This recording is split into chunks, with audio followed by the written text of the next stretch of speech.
from now. So ideally, I'll just ask a couple of short questions to our speakers today, and then towards the end, we will open up the floor for discussion and Q&A. So I think one of the most ubiquitous things that I saw happen last year was generative AI. And I think most of us here have at least used ChatGPT once.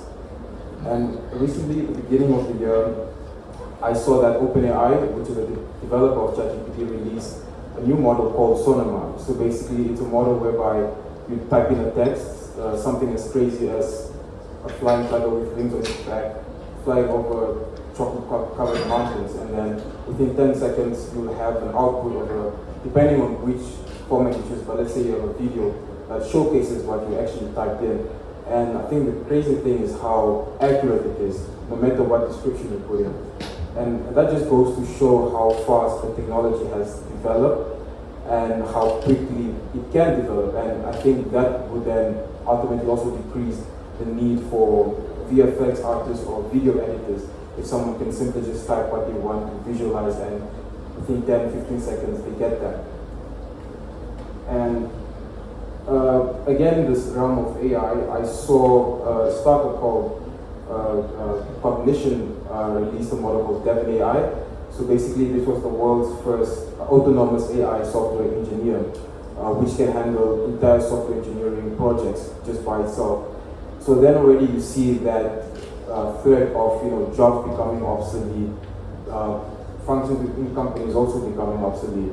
So as much as we look at the threats, I think we should also look at the opportunities and how we can leverage that. And I would like to ask my first panelist to my left, Josiah. We look at entrepreneurs in Namibia, and I think most, especially young youth, would know how to use AI or at least even write a prompt on ChatGPT. So is AI something entrepreneurs should be actively leveraging to just look at the operations, whether it's automating certain tasks instead of and I know that would probably increase unemployment, but with administrative tasks of the business, instead of hiring someone, they use AI. And for Lucas, if we look at the investment industry, there are AI tools that are sort of being released that help with, let's say, analysis or just identifying trends. And I think from the retail investors' point of view, let's say that the AI they can use to sort of help them make a decision on investment that they want to make. Is that something that you see changing the entire investment landscape? So I just want you to talk about that in general. And Elena, again, if you look at the past 3 years in the global north, we have seen a lot of capital going towards AI startups. And with Impact Tank, I saw that in your presentation, you have a program where you teach coders sort of machine learning and just give them introduction. But for entrepreneurs already in the software development space, do you think, or people who are sort of deciding where they want to go, do you think it's something they should consider sort of becoming tech-based startups? Should there be a culture shift in order to attract sort of foreign capital into the country? Thanks, Joe. You said you have used ChatGPT once, right? Yeah. Yeah, I've probably used it 1,000 times. Okay. Whenever I suspect my grammar has an issue in it, so my spelling, I just pop it in there, okay, cool. Or improve on this text.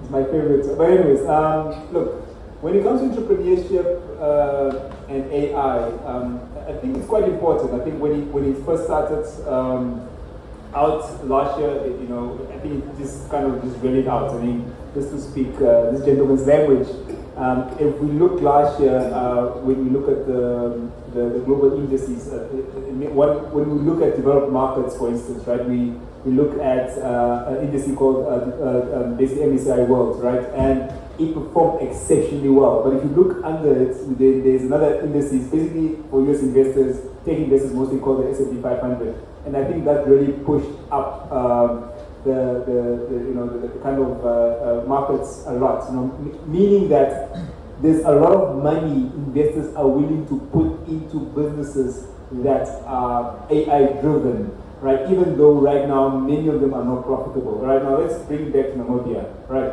So last year, Basecamp actually partnered up with a Singaporean company called Terra AI, And then we then took some entrepreneurs through the program.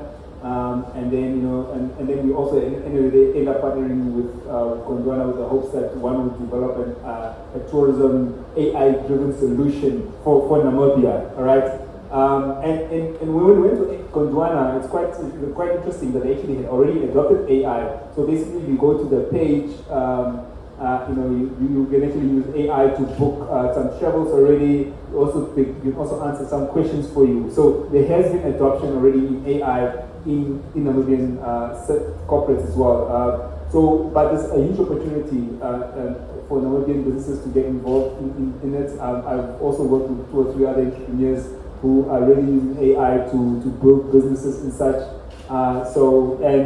Clearly, as you've seen, I know Namibia or Africa in general is not the US, but if you're able to build a scalable business that can solve real life problems, you will be able to get investments and build from there. And some of this AI solutions can just be already of existing solutions out there, and you just put AI into it to optimize it, and then see who's willing to use it, who's willing to use the solution. And if the core solution already has a high adoption rate in the market, I'm assuming that adding AI to it will just increase the number of users for your product.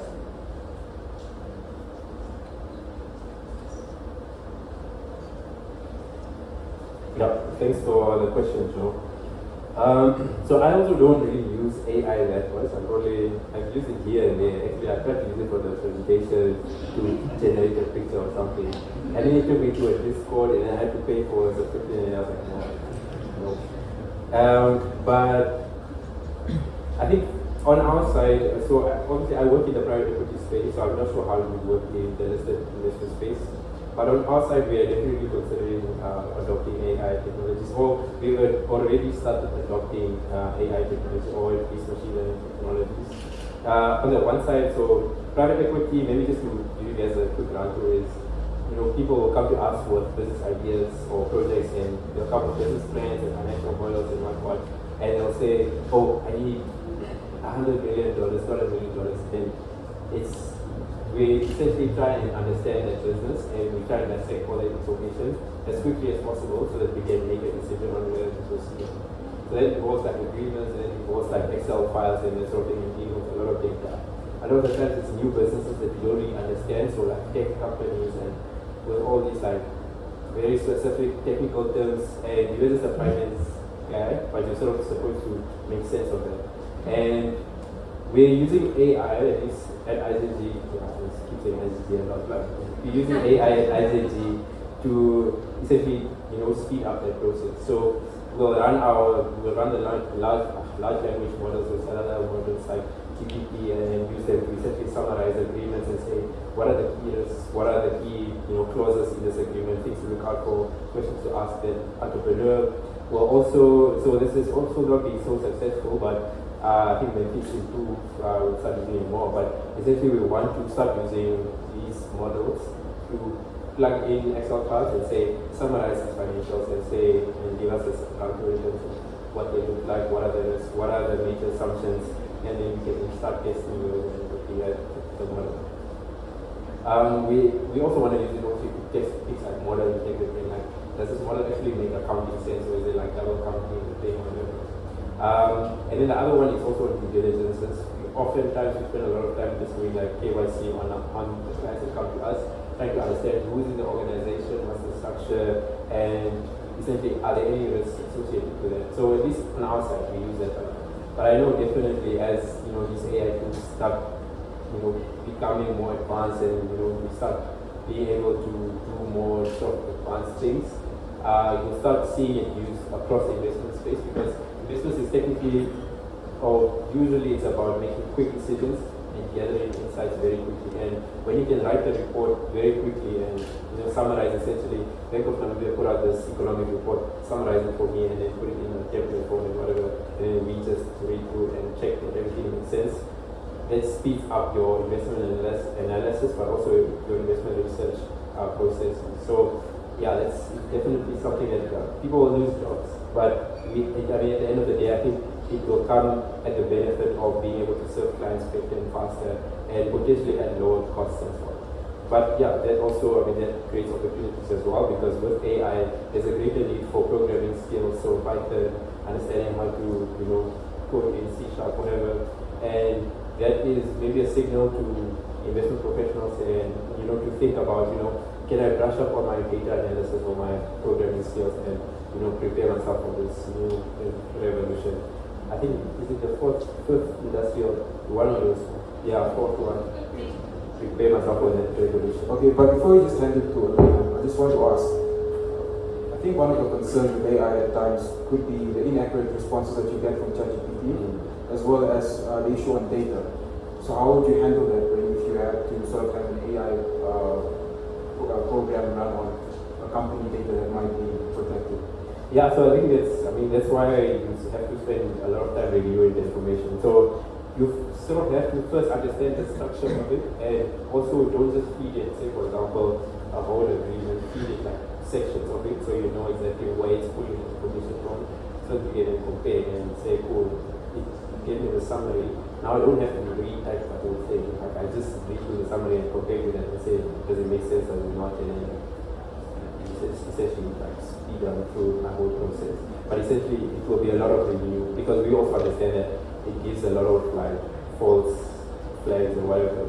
And just the other day, I think it was GPT-3 or something that was also glitching. It was just giving like random gibberish, and it's essentially it's a review, a lot of review. Thanks. I won't repeat on AI. I do agree with you. I think that AI is a really powerful tool, but there is also a human element that at the end of the day we have to present. I think that we just have to adapt, which is essentially what I mentioned earlier in my presentation about making sure that you as a person and also as a business, that you are adaptable and have that flexibility to adjust to it. Just referring to the question that you asked me earlier on tech and getting global venture capitalists to invest in your business. I mean, I read a statistic the other day that I think in 2023, 92% of investments for tech that were won in Africa was by only 4 countries. So it was Nigeria, South Africa, Kenya, and Egypt, I believe. I'm not too sure. So that leaves Namibia in there with the rest of the 8%, and that's just a clear indication of what's going on, right? I think that at a level, if you are a tech startup and you're struggling to get global and international investment for your startup, I think we need to address something, not only the sort of question of do we have the skills, are we innovative, and more importantly, do we have that visibility? I mean, if you look at Jabu, Show Me Bites, or those type of tech startups that have been relatively successful in Namibia, what do they all have in common? Their founders went out there and they lobbied for it, they networked it, and they created that visibility for their company, and then that way they won sort of international investments. So in the case of Namibia, and as a tech startup here, it's very difficult to win these big, huge grants or whatnot, but I think that it's important that as an industry, a tech industry, that you really stick together, or maybe try to find a way where you go out there into the world to try to increase your network and increase your visibility, and that's what I would think in terms of if you are a tech startup in the space in Namibia. Thank you.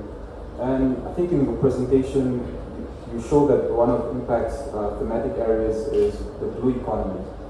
So looking at startup CalBlue, looking at the awards they won last year, the investments were able to sort of raise, the funds also able to raise. And I think this year they'll be launching a blue bond program, which has been considered sort of like a financial innovation for Namibia. Is the blue economy something that presents an untapped market potential? And from what Impact has learned, what sort of opportunities exist there for entrepreneurs, as well as how Namibia can sort of leverage this economy that sort of has more benefits and opportunities that are associated with it? And that's something I'd like also direct Lucas, the BS invested a substantial amount in CalBlue as well in order to gain access to carbon credits. And I'd just like to ask you as well, just to take us through what carbon credits are, and is that something Namibia can also leverage, considering the oil funds that we've had. And I think there's a country in South America called Guyana. Over the last decade, they've sort of generated a lot of revenue, from the oil funds that they've had, and it has sort of served as a reference point for Namibia in terms of how we can use our oil funds to generate revenue as well as diversify our economy. And they've done so well with the carbon credits. They've also managed to sell to all these big corporations.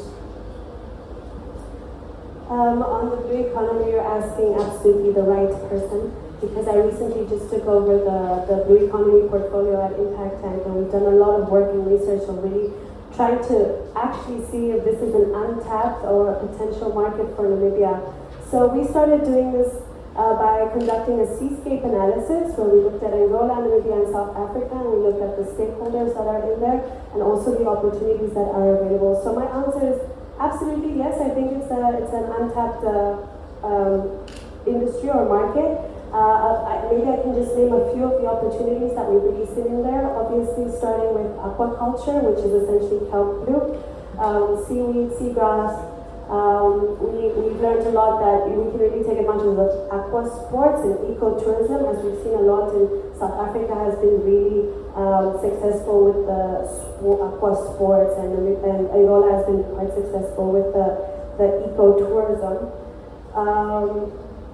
And of course, taking advantage of the fact that our biggest industry within the blue economy is fisheries, and how can we take advantage of that and see where to commercialize more things. For example, sustainable fishing, things like waste management, circular economy, and the potential ventures that come out of that. Yeah, so your question was on carbon credits and essentially what it means and how we can Sort of leverage it as a country as well. Yes. So carbon credits, my understanding of carbon credits might not be the most accurate, but at least at IJJ, obviously we're in private equity. I think most of our investments are in renewable energy assets, at least in ICT capital. And as part of owning and managing those assets, we spent some time trying to understand essentially how to register, those renewable energy assets for credits. So the credit space or the carbon credit space, at least in Africa, doesn't seem to be so well developed. For example, you don't have so much or good access to data related to carbon credits, essentially how much they sell for, what they mean, who are the buyers, who are the sellers. But my understanding of a carbon credit is that you're a business, essentially you're a green business. For example, you produce energy in a clean way, so through solar power or wind energy or whatever.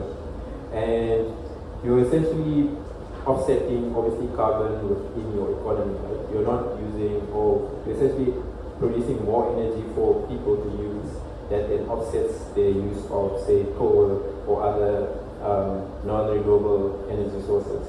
And so that's valuable in itself, because obviously we have now carbon taxes globally, and we have companies that are being fined and that sort of thing. So they might not have the same access to for example, solar energy or wind energy, or even it might not make economic sense for them to actually start up their own solar farm. So let's say you're a big oil producer, you produce a lot of obviously carbon producing fuels, whatever, and you want to offset your carbon emissions to essentially lower your taxes or to lower your fines. And you can then do that also, you can start your own solar farm or your wind farm. But you can also buy credits from someone else. So you're a coal producer in the UK, you're putting all this coal out there into the economy, you can then buy credits from someone in Namibia, from a solar plant in Namibia. And essentially you're using that to subsidize or to make up for all that coal that you are putting into the economy. And that's because you're trying to meet your carbon sort of limits every year or every quarter.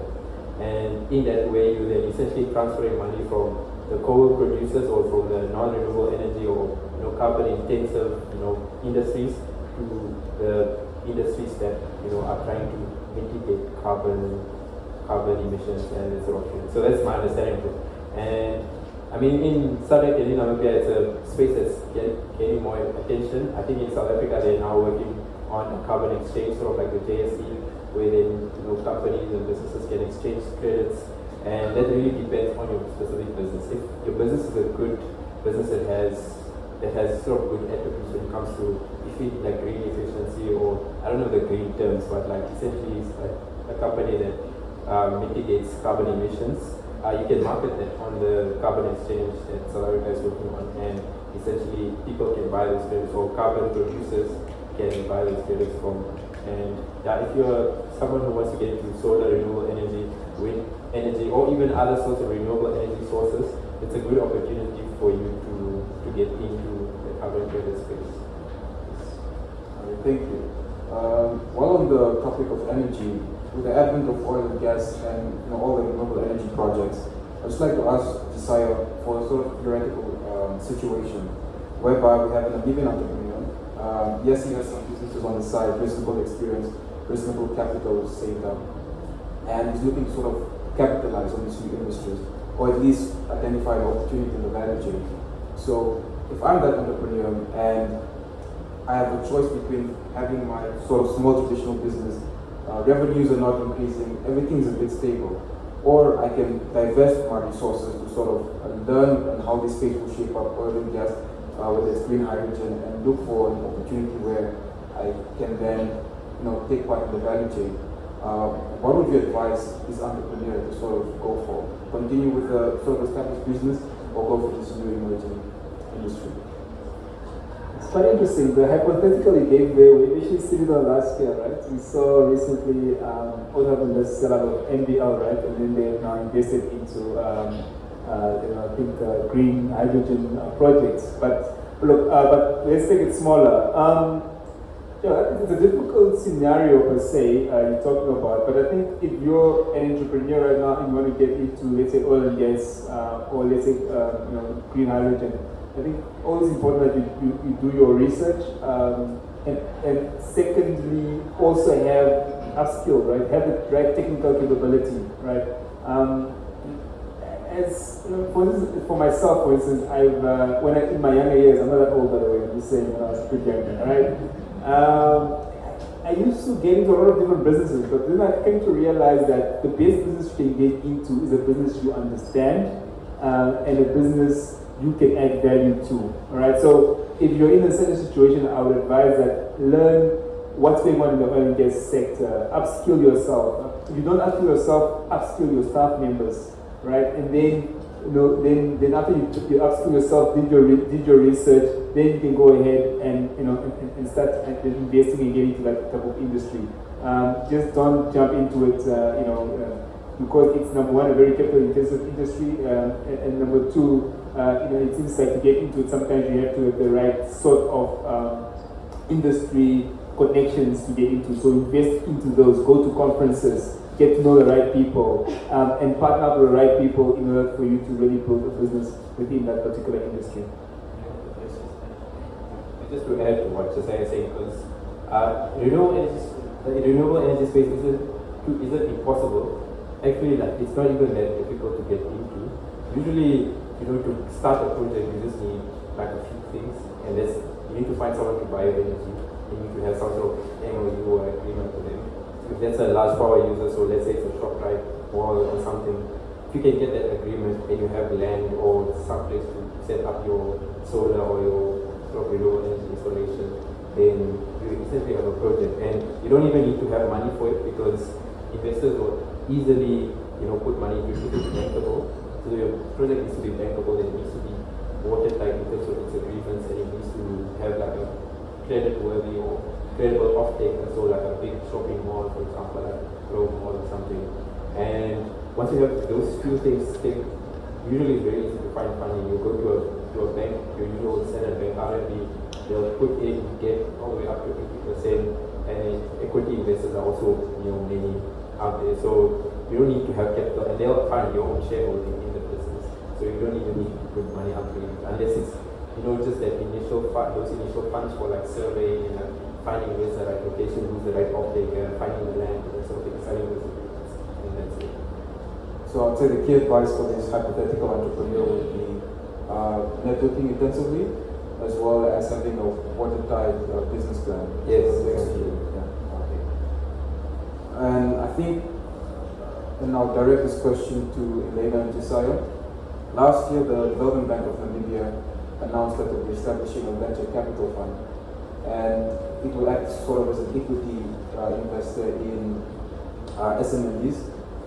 And if we look at the central regions of Namibia and the Commerce and the Yomba region, there's been sort of a focus on ecosystems being built to sort of support entrepreneurs in mentoring, coaching, as well as getting them from idea to business plan execution, and how they can also scale up. But if we look up further north and in the southern regions, and let's sort of exclude Lüderitz and Oranjemund, where we have a lot of commercial activity happening, what is being done for those communities? I mean, the DBN fund, it will mostly invest in sort of established SMEs, but let's say the informal settlements, informal economies, where you have guys in the north who businesses sort of just service those in the community. How can ecosystems sort of be developed to support those small businesses? All right, so it's quite interesting. And so last year I actually had the opportunity to sit on the panel that helped select the trustees for that fund. And you're right. I think one disappointment I had was really that the purpose of the fund is not, let's say, PC financing, where I believe most of the funds actually needed. It is more the seed and Series A financing. And again, it speaks to the risk aversion nature of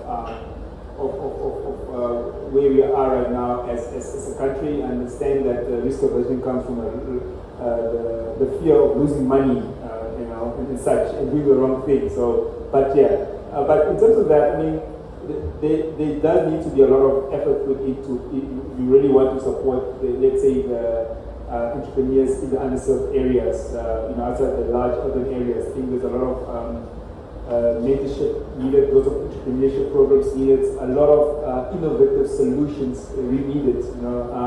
For instance, I'm part of an entity called Bellatrix and Finance. They actually finance such entities. They partner up with the Environmental Investment Fund, with the few analysts in the house here. So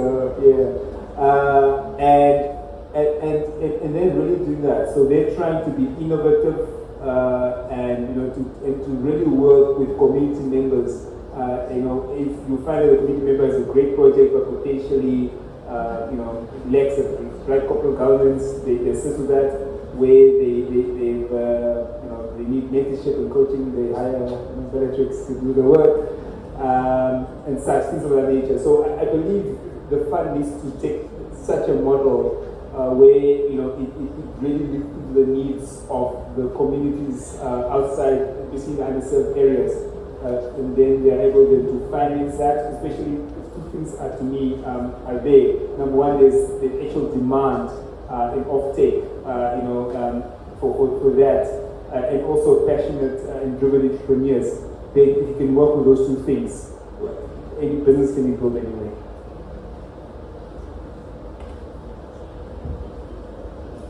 No, I absolutely agree with you on the approach, and I think that the fund has to go in. We do often neglect our entrepreneurs in the remote parts, mainly because of the type of businesses they're doing and investors' risk aversion to it. I actually had the opportunity earlier this year to travel up north with my colleagues sitting at the back there, where we were implementing a program for the Namibia Nature Foundation, and I had spoken about it earlier on natural resource-based management, and essentially these entrepreneurs were using their indigenous knowledge to develop their products. But I got there, and at the end of the day, it just ended up being a lot of subsistence farming and agricultural projects, nothing that innovative. I think that because of the fact that it's not something innovative, or yes, it's scalable, but to what extent, it's also creating an issue with providing attention to those places. But I think that the more we work on placing a lot of attention to those entrepreneurs there, youth entrepreneurs there, because there's plenty, the more advanced and the more we can help. Of course, the program that Impact Time did with them, which is essentially was an accelerator program, definitely helped. I think we did some follow-up with those entrepreneurs afterwards, and they had won large grants from organizations such as UNDP. So I think it's really building their capacity so that they can be more visible. Thank you. And I'll direct one question to Lucas. In your presentations, you mentioned sort of stock bells, Bitcoin, crypto. And I think in Namibia, we've had a lot of expert forex traders or just these investment schemes that sort of promise you 25, 50, 75% return in little than a year. So for someone who's uninformed, what would you say are the sort of criteria for credible investment? What are the major things that they should understand and see? If this investment doesn't tick these boxes, then it's most likely a scam. Yeah, that's.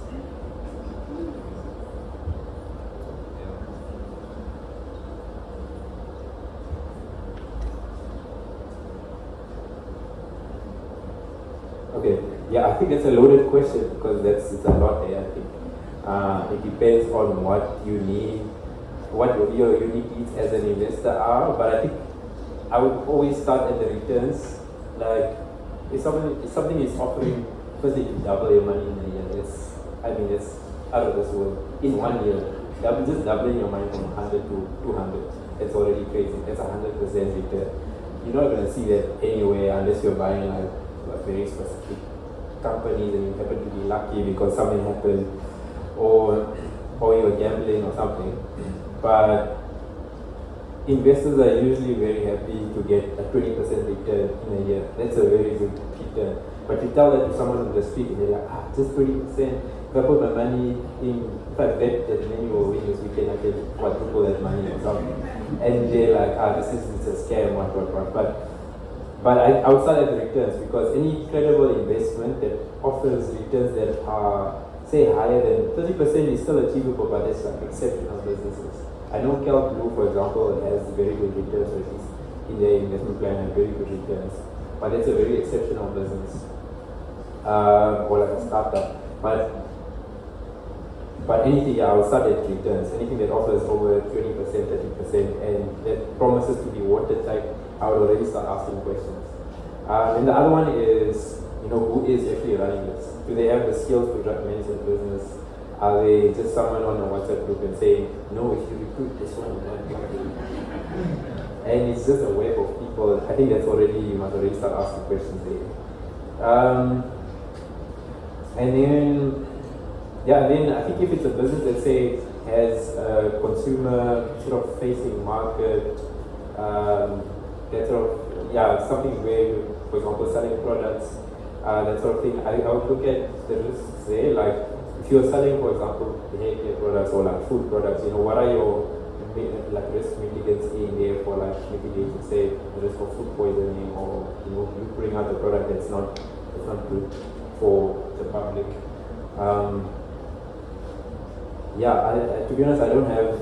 I think usually it's like once you start sort of getting an understanding of the investing space and like what's out there, you'll usually start picking up. You'll start picking up sort of like, these sorts of patterns. Like a company that doesn't have financials, or their financials are consistently late, or their structures are complex. Like it's a company that's held in another company and not what.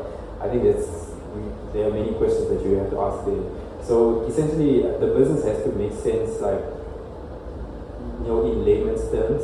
If it's not, then you can always ask someone who understands that industry or that business, and they can give you guidance on whether it makes sense or not.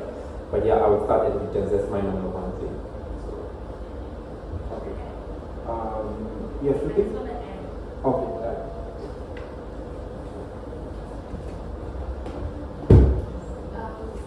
Hi guys, my name is Dr. Martin. I would want to also just add on to what Lucas said. So if you are trying to invest in something that's in a listed space or in a regulated space, just double checking that they are actually regulated by the regulators. So we have our major regulators, which is NAFISA and Bank of Namibia. So just really the websites that you can type in the name, ensuring that they're actually regulated. That's a very good thing. Because a lot of times we get sold by the schemes and it's not true. Thanks. And then I think I'll ask my last question before we open up the floor for discussion. And the last one would be all panelists on the role of professional certifications. So usually the traditional way for, I would say, our thought was, you go to university, you get your degree, then you go for your honors or PhD and then masters.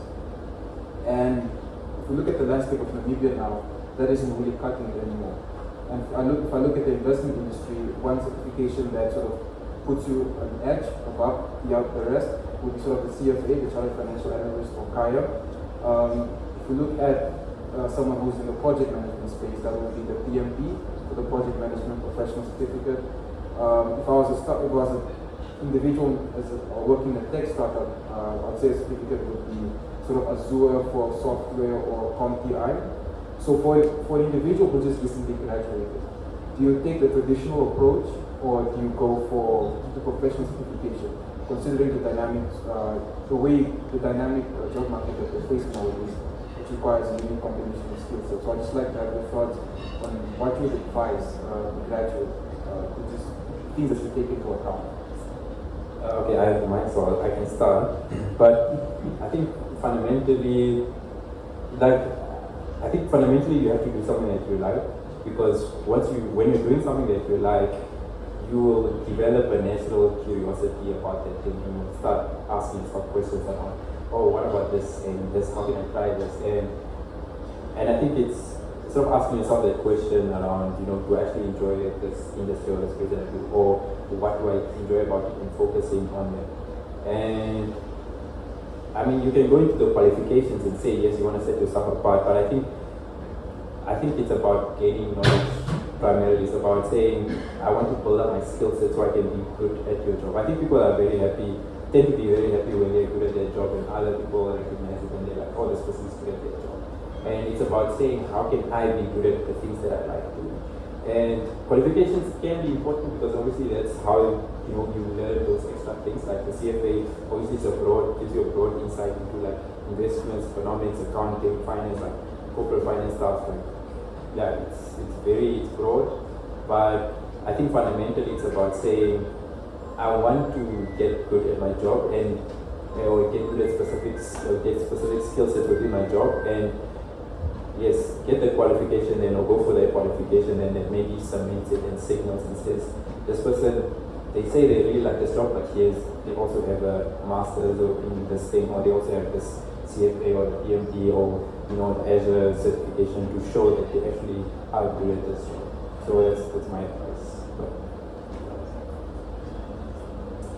Yeah, I agree. I mean, I've sat on a lot of interview panels for program assistant, program manager sort of roles, and the one thing that really comes across is you can always tell when somebody is actually passionate and cares about what they're doing.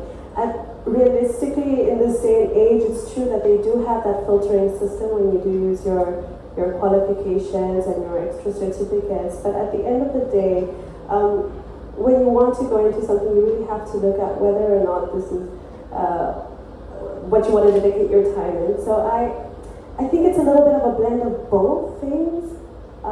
Realistically, those titles do mean something for the filtering process, but at the end of the day, what's really going to push you across the line and really going to help you show up is your enthusiasm and your passion about it. So as a recent graduate, if you have graduated recently, definitely start looking at that aspect of it. Seems like I'm the veteran here. I'm still youth, by the way. But I have about 10 years of working experience. So, look, what I've seen when I was first entering my career, I think curiosity and passion is really drives a lot, and respect for those who are teaching you also helps a lot in terms of if you really want to grow. But obviously, I think the professional qualifications help a lot, because as Elena said, look, if someone is trying to see who's good or who's not, I've never met you before, I don't know you, Therefore, if you have a CFA, versus someone who uses a degree, that might give you the edge. But then you might sit in the interview, and I've said also in my first year of interviews, it's important that you know the stuff, right? And you might, if I'm interviewing you and you have a CFA, but you do not know what, for instance, the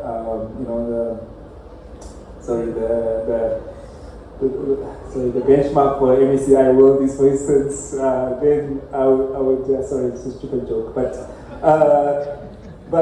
it doesn't really matter, right? Versus someone who for instance, just has a degree and knows it, for instance, So, I mean, those things are important. So know your stuff, but qualifications do help to get that edge. That's really from my experience. Okay, thank you. I think now we can open the floor for discussion and take a couple of questions. Okay, the gentleman there. Anyone else?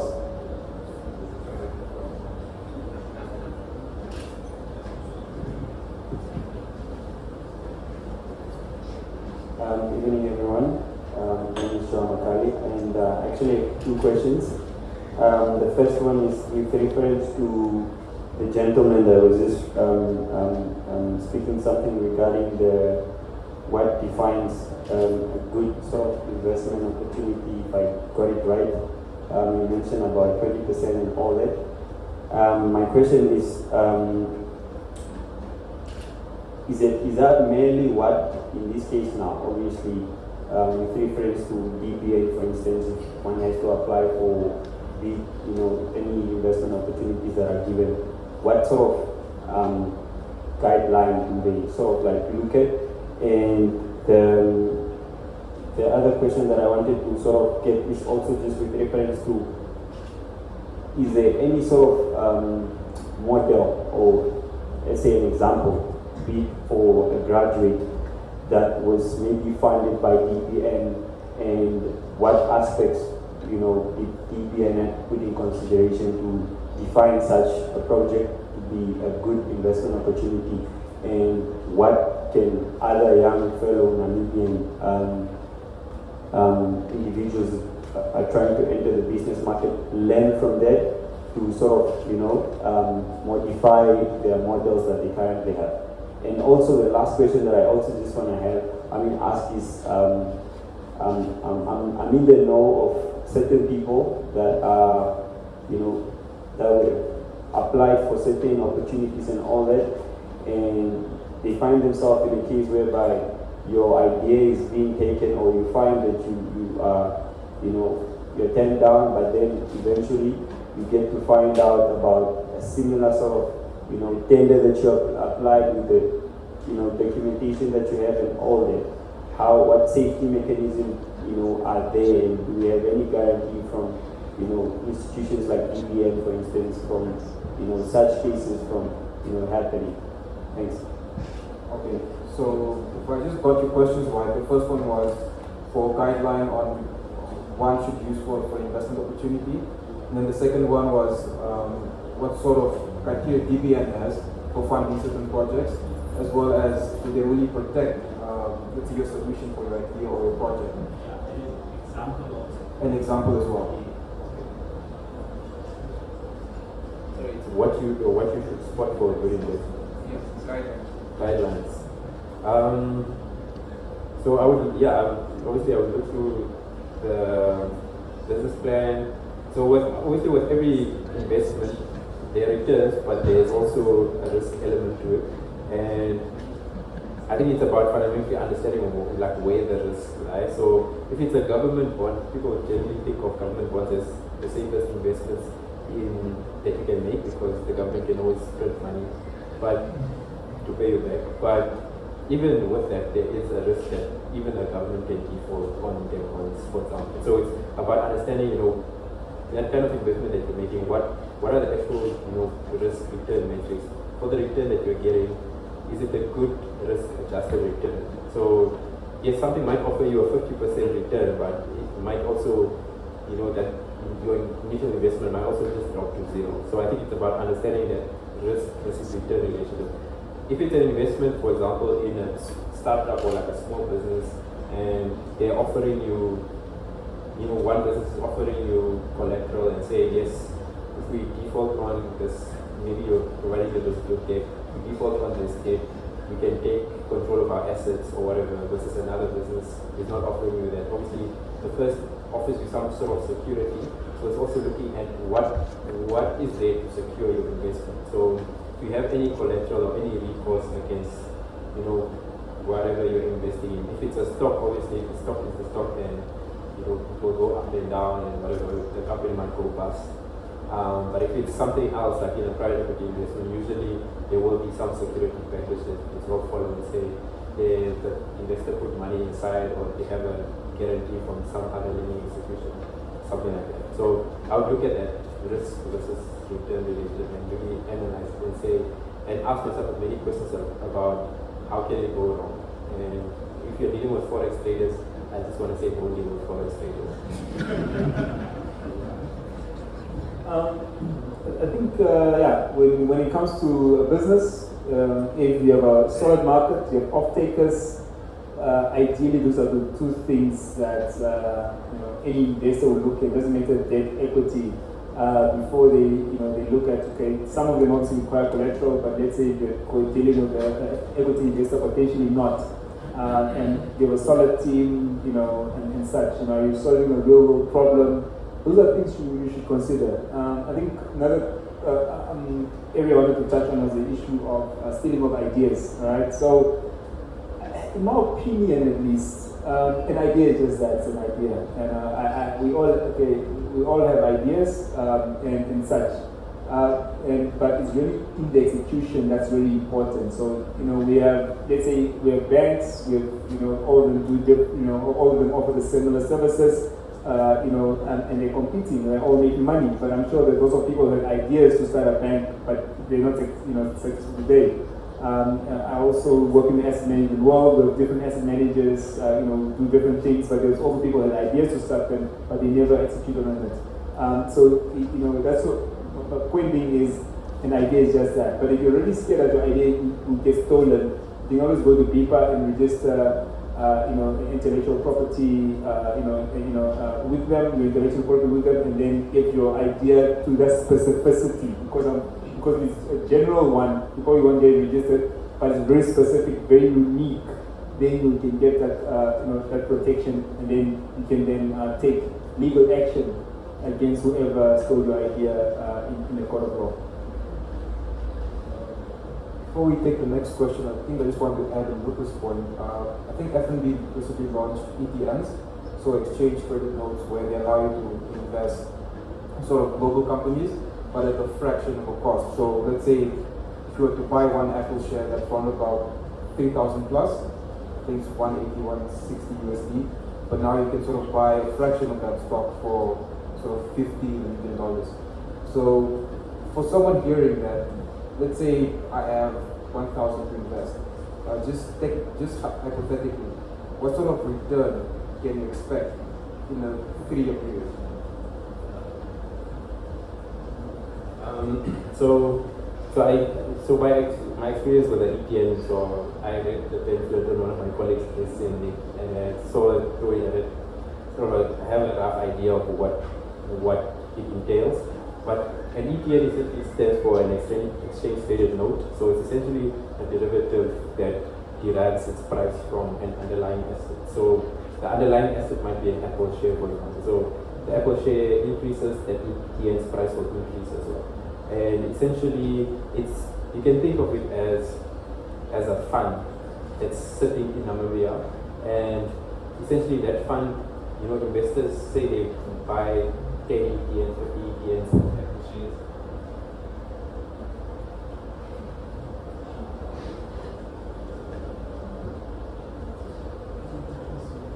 Yeah. Really, I'm talking. But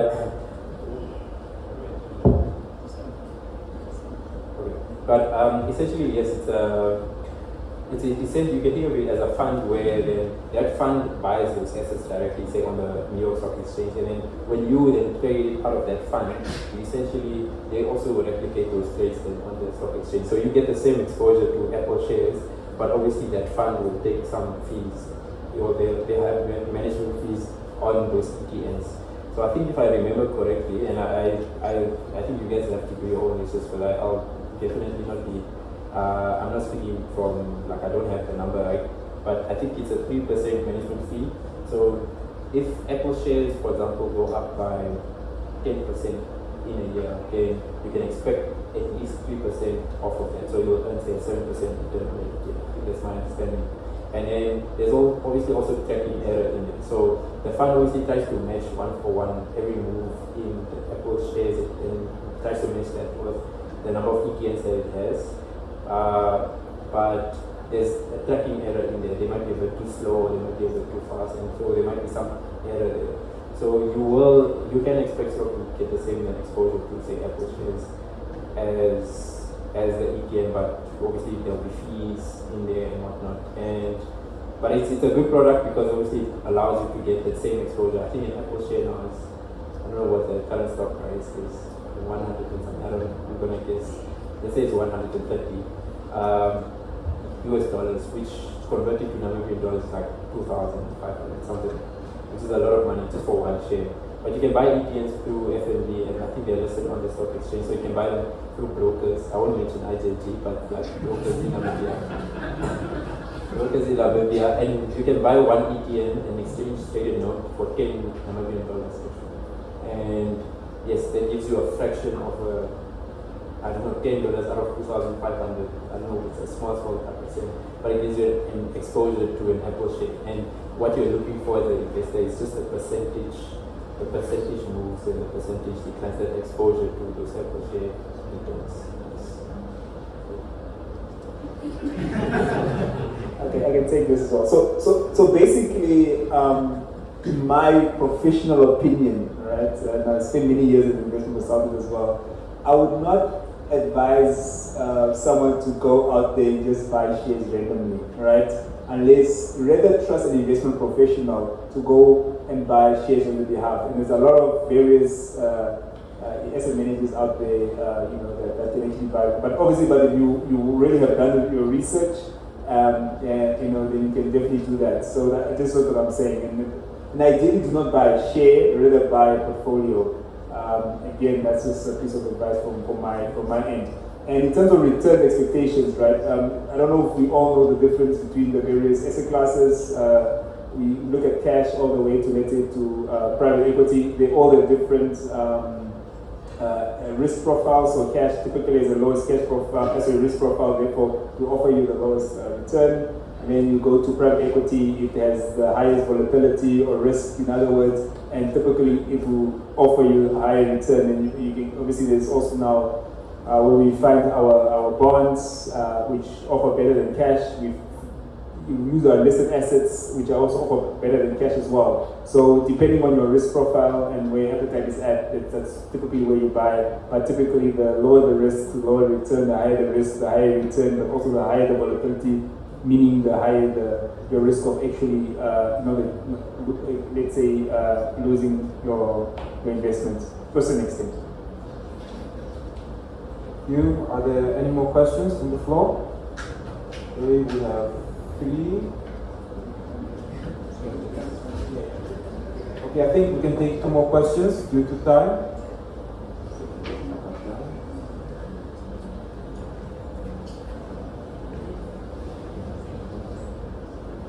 Hi guys, my name is Joseph Sitole. So my question is to anyone who's willing to answer, who feels like they can best answer the question.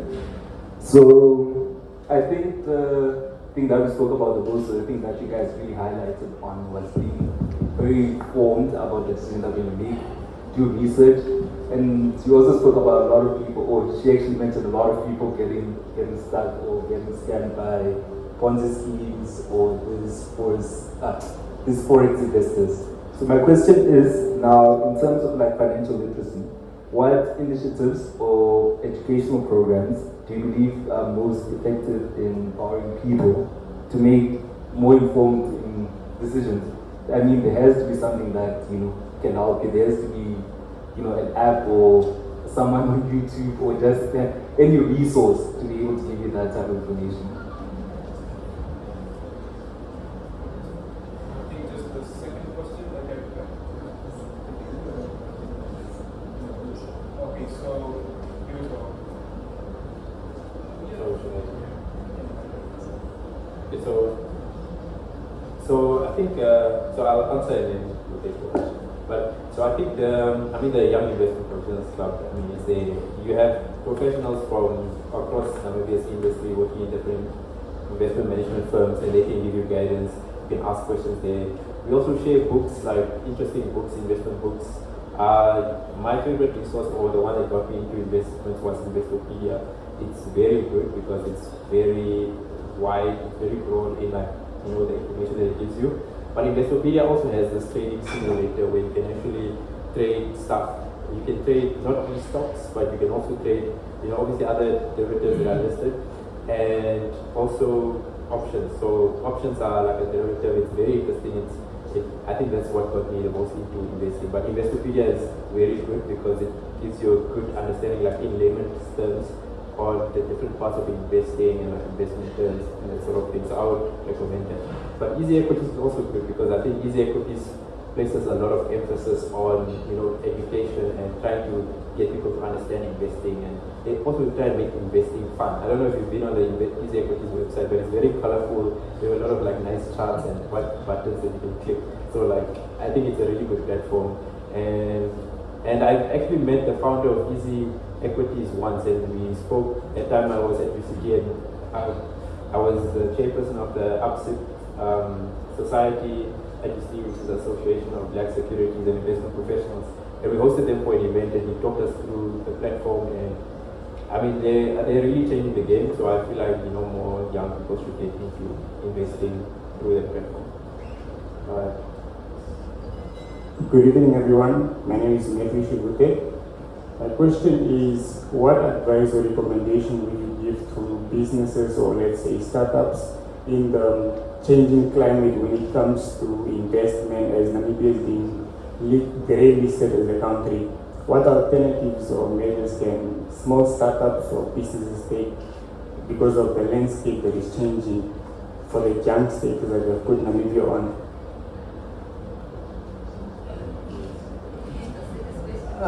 I wouldn't say this. Are you talking about junk status? Are you talking about the grey listing? The grey listing. Okay, sure. So basically, really, the only entities that are affected by the grey listing, maybe speaking from our opinion, are the large corporates, right? Especially if you're trying to attract large foreign investment into your business, even the country itself, that poses a risk. An issue, or if you're trying to invest, if you're a large institutional investor and you're trying to invest outside of Namibia, Africa, Europe, it's quite an issue. But if you're a small SME, I don't really necessarily think it's an issue at all. If you look at unless you're looking perhaps to raise money from, let's say a VC firm out of San Francisco, and then they potentially would say, oh, you're high risk. But then again, South Africa has been on the grey list for quite a significant number of years. I'm not doing a year and a half and such. But they haven't really necessarily seen a huge impact on the economy and such, right? So, and you also find that Namibia's kind of structure where the government funds itself is typically internal. We have so typically they don't really have huge exposure from outside Namibia, apart from the Eurobond they have right now. So you'll find that even if Namibia was junk listed, they will still be able to sell their bonds in country, especially that at least 45% of all pension fund and insurance assets must be in Namibia anyway. So and because of our risk aversion, you'll find that they'll get into bonds.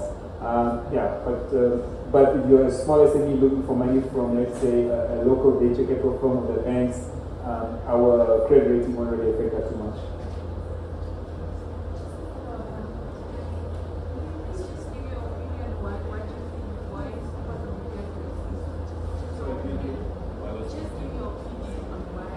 why Naomi was grey-listed.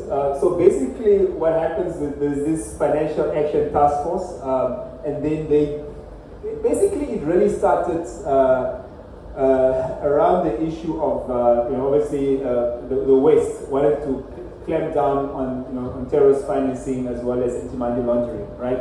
And then obviously that that then they then put in to place certain regulations or conditions for the West to trade with other countries, right? In particular Europe, as well as the US. Now and then they gave countries, they came to assess countries, and then they gave them recommendations as to what they need to do to do this, right? That's why you found that now our Financial Intelligence Center has forced, in particular non-profit organizations. Basecamp is a non-profit organization. Last year we had to comply with some of the stringent reporting requirements. Recently we also saw BIPA now also forcing companies to declare beneficial ownership. If you start a bank account, you also find your bank forcing you to do that. It's really coming from that. And also another issue, you notice that now you can no longer send soon Forex to South Africa without completing what they call a BOP form, balance of payments form. It's all because of these particular requirements that were put on us by the Financial Action Task Force to force us to comply. On one hand, it's a good thing. It reduces terrorist financing and money laundering and all that type of stuff. But on the other hand, it really is a pain in the backside, and especially if you're a country where it's huge informal sector, the cost of compliance is very high. So I understand where it comes from, and I respect it, but at the end of the day, I don't 100% agree with it, but we need to comply because we live in a globalized economy. Okay. Just to add to that is one of the at least checks that you have to also take as part of the FATF is that you have to litigate, sort of money laundering or like corruption cases and that sort of thing. And MFB has been very slow in recent years with regards to our largest profile corruption cases.